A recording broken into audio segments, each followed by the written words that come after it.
Алладан дұға сұраған. Алладан дұға сұраған, мен үшін күліп жылаған. Жанымды үнсіз ұғаттан, жетпей жүр маған бір адам. Бұл тағдыр сынға салғанда, дұшпандар аяқ шолғанда, бір адам тағы жетпейді, бір өзім жалғыз қалғанда. Сырымды бүкпей ашатын, жолымнан күтіп тосатын, бір адам тағы жетпейді, құшақтап мауқын басатын.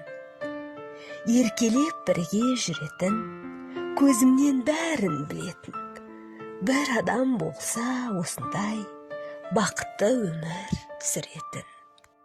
Осындай өлең құрағам, Алладан мен де сұрағам. Жүр екен қазір қай жерде мен іздеп жүрген